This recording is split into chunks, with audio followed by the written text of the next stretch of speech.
राधे राधे दोस्तों, स्वागत है आपका मेरे चैनल अमृत धारा में। होली से पहले आने वाली फागुन मास की शुक्ल पक्ष की एकादशी को आंवला की एकादशी कहा जाता है। ये विष्णु जी के साथ ही आंवले के पेड़ की पूजा का पर्व है, इसलिए इसे आंवला एकादशी के नाम से भी जाना जाता है। इस दिन काशी में बाबा विश्वनाथ संग रंग गुलाल की होली खेली जाती है, इसलिए इसे रंग भरी एकादशी भी कहते हैं। ये एकादशी एकमात्र ऐसी है जिसमें विष्णु जी के साथ साथ शिव पार्वती की पूजा का विशेष महत्व है।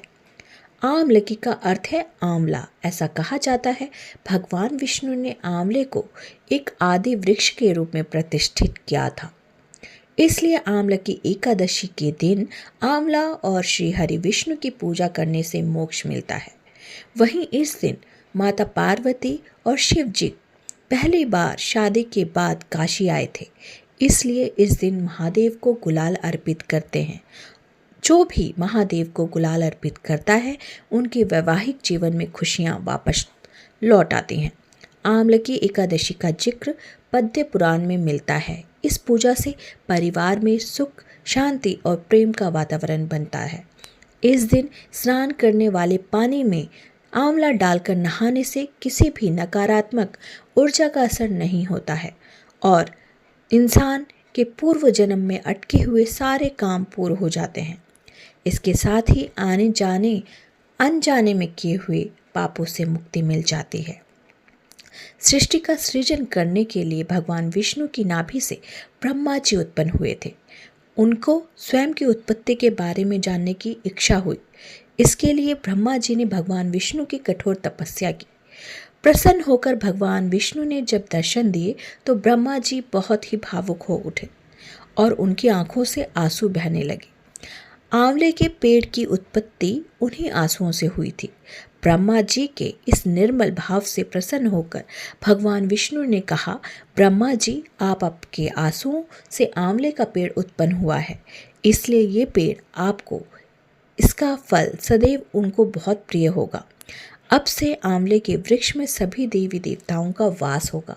कोई भी आंवले की एकादशी का व्रत करेगा, आंवले के पेड़ के नीचे विधि विधान से मेरी पूजा करेगा, उसकी सभी मनोकामना पूर्ण हो जाएंगी और उसके सारे पाप खत्म हो जाएंगे, उसे मोक्ष की प्राप्ति होते हैं। कहते हैं तब से आंवले की एकादशी पूरे श्रद्धा भाव से मनाई जाने लगी और इस बार पंचांग के अनुसार फागुन मास के शुक्ल पक्ष की एकादशी 20 मार्च को है। 20 मार्च को सुबह 12:21 पर शुरू होगी और अगले दिन 21 मार्च 2024 को 2:22 पर इसका समापन होगा। इसलिए व्रत 20 मार्च को ही रखा जाएगा। पूजा का मुहूर्त 6:25 से सुबह 9:27 तक होगा। व्रत का पारण 21 मार्च 2024 को 1:41 से 4:07 के बीच किया जाएगा।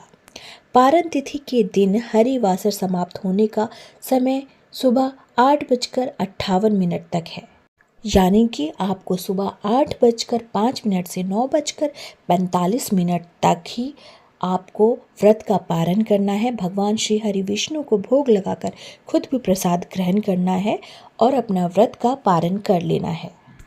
और भगवान श्री हरि विष्णु को आंवला और तुलसी का पत्ता जरूर भेंट करें और उसे ही प्रसाद रूप में ग्रहण करें। ऐसे ही व्रत और पूजा पाठ से रिलेटेड कोई भी वीडियो या जानकारी आपको प्राप्त करनी हो तो मेरे चैनल को लाइक, शेयर और सब्सक्राइब कर दें। बेल आइकन दबाना ना भूलें।